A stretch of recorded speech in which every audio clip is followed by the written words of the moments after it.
welcome to Words That Matter, a modern day book club. And I'm the host, Lee Smith.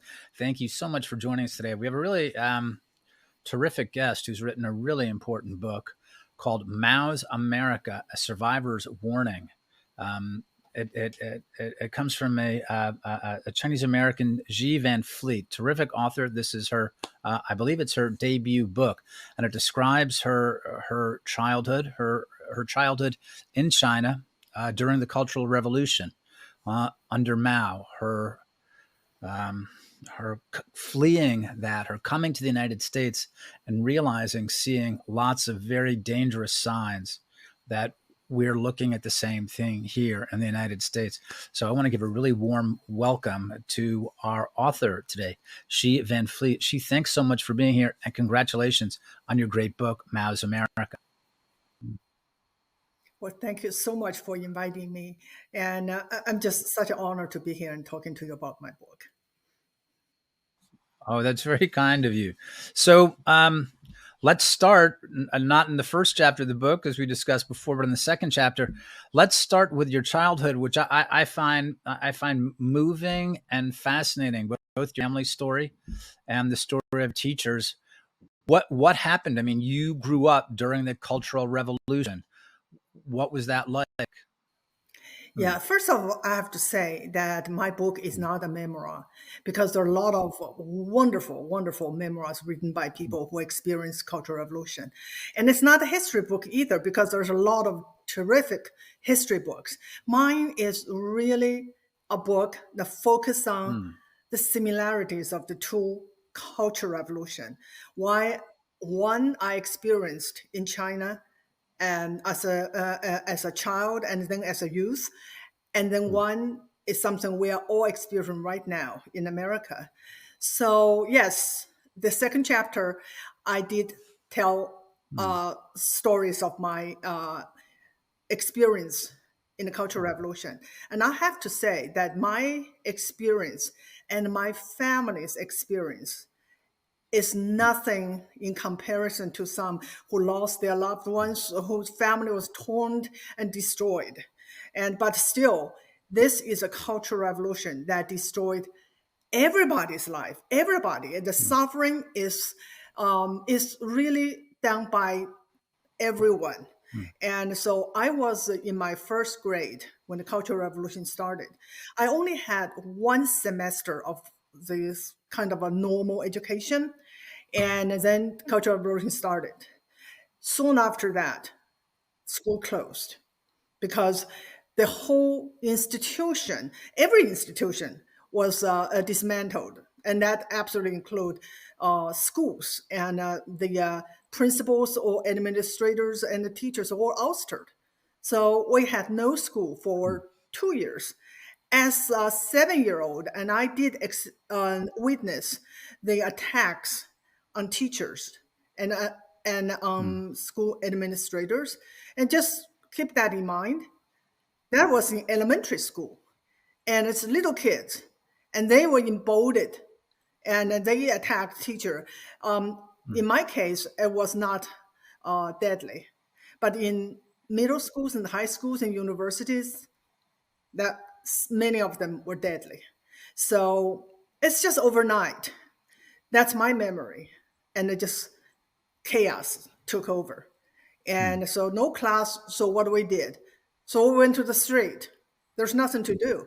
And the parents were not home because they were doing the same thing in their workplace, the Cultural Revolution, to denounce those in power, just like what happened in school. So it's chaos all around us.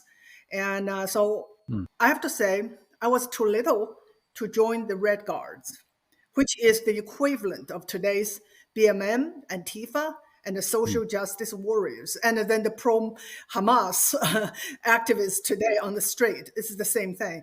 I was just too little, but I witnessed everything. It's because every day, all we did is go to the street. And on the street, there were struggle sessions, the parades of those who've been being denounced. There was absolutely chaos everywhere. And that was the early days of the Cultural Revolution. And soon after, violence descended. and then was no longer safe for us to go anywhere. There's a violence, there's beating, there's killing. And one day, a bullet landed just below our window when we were having dinner, family dinner. And if it was just a little bit mm. higher, one of us might get hurt or killed. And that was the time when violence was everywhere, and straight When you bullets came can hit back to anyone at school any after 2 time. years, and by the way, I'm struck by the 2 years, which of course is what a lot of children went through here in the United States, right, with COVID. I'm really struck by that.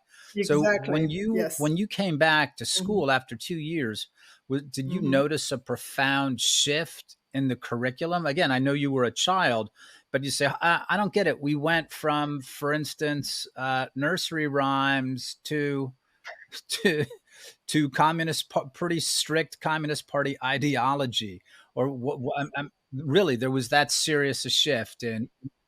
Absolutely. uh, It is. That's us. Yeah. It's that day and the mm, night. Okay. So finally, Mao gave the order. Everyone should go mm, back to school, and the slogan is "Carry the mm, revolution in the classroom," and that's what we did. So when we went back to school, and all the textbooks and curriculum, everything was destroyed because they were not, in today's word, not woke enough. Even though they were all communist materials, but not woke enough. Okay, so there's no textbooks. So for a whole year, that's my mm, memory, we had one textbook, and that's our Bible, and that mm, was Mao's Little Red Book. And so that's what we did. Read it from beginning to the end and the back and forth. And so some of the quotation, because Mao's Red Little Book is just a bunch of quotations, out of context quotations by Mao. And so mm, some of them were set to songs. So we were sing, some of them were recite mm, the others. And I remember so many of them, and you can't get out of your mind after a while. And that's what we did for a whole year mm, before the real textbook arrived. And they were just basically the textbook mm, that has Mao's little book in every subject, including math, reading. And so at the fifth mm, grade, we started to learn English. So we have an English textbook. And it's nothing about hello, how are you? No, it's about long live Chairman mm, Mao, long live proletarian dictatorship. Can mm. you imagine just learning English and have this word Um, proletarian dictatorship, right. bourgeois? And it's just English is so hard because we're giving all those slogans. So the whole textbook, So what English book is what did you communist think at the slogans. time? So that's my You went from education. a relatively normal curriculum, still, still under Communist Party rule, to reading Mao's Little Red Book. Did you think when you were a child, did you think, okay, this guy, the Chairman Mao is a great man, important, this is interesting, or this is fun? Or did you think, I don't understand what's happened here? Why Chairman Mao is at the center of everything? What was your response? Yeah. I think there are Hmm. people, there are smart people who saw through it and know that Hmm. was a total brainwash. Not me. I was not that smart. And I think not the Hmm. people that I went to school with. We just think it's normal.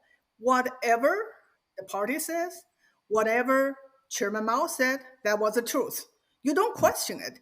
You don't question it also because we had no capability of questioning anything because we were never taught to question.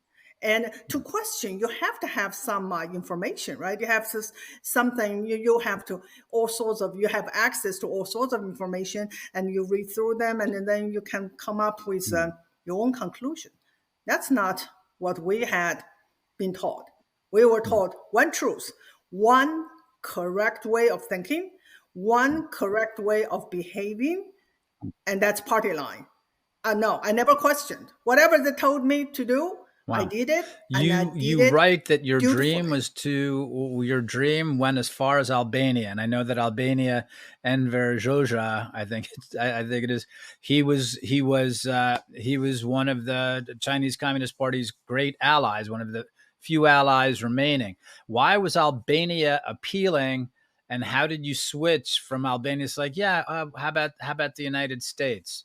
So what was the shift that went there? Let's start with Albania. I know Uh, that here is the what. How do you uh, learn?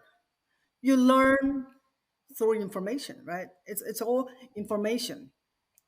So, but when I grew up in school, and we have our international uh, news was about three countries: North Korea, North Vietnam, and Albania, and sometimes a little bit uh, about Romania because we were enemy with the Russian already, and actually we're prepare nuclear war with the Russians, and they were called the revisionism ah, because they are no longer carry out right. according to Mao, the Leninist line. Right. They were kind of like a become Right. softer version of the Marxism. So they're bad. They're enemy. So we only have three countries, and that's our international news. And North Korea, Vietnam, they look kind of like China. So Albania seems to be the most exotic land, and I really, really dreamed of going there one day, and I want to study Albanian. So maybe one day I can work for the government and be an interpreter. And that was like a childhood Huh. dream. And of course, later, once China started to open up Hmm. and it started in university, and we get more information. And we Huh. know that America is really a great Hmm. country, not as what we thought a hell Hmm. or a hellish place for the oppressed, the proletarian. And of course, never mind Albania.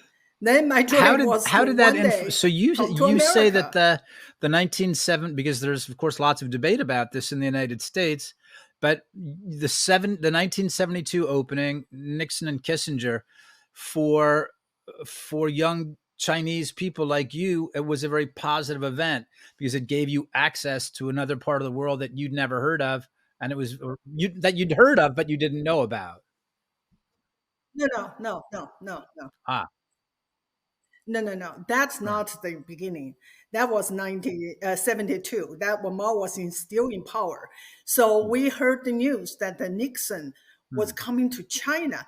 And we could not process it because Hmm. Americans were described to us as the devils. And I was talking to my classmates and said, Okay. we should take that Yeah. opportunity and shoot him. He showed up in China because he's the enemy.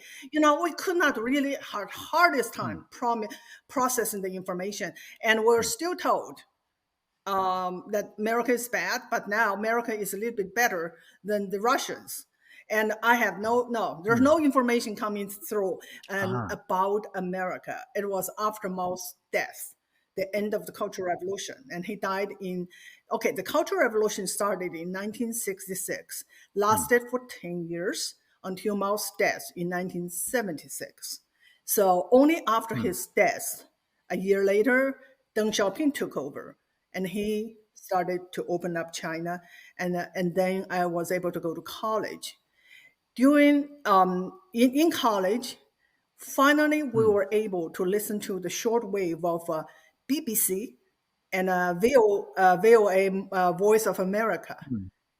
That was a offense that punishable by death in the Cultural Revolution. But then we were able to listen to the news from the West directly. That's how little by little we learned about the West and especially America. And then I said, oh my God, Wow. everything we were told before was lies. So yeah, that's when I started Fascinating. Shi to Van change Fleet, my dream. author of a great new book, Mao's America, A Survivor's Warning. She we have to take a quick break here because some people are watching on Facebook or YouTube, and we need to get them off of Facebook and YouTube and get them to watch the rest of our great conversation on Epoch TV exclusively. Make sure you make the jump. It's going to be less than a minute. You don't want to miss a single second of this great conversation with the great Xi Van Fleet.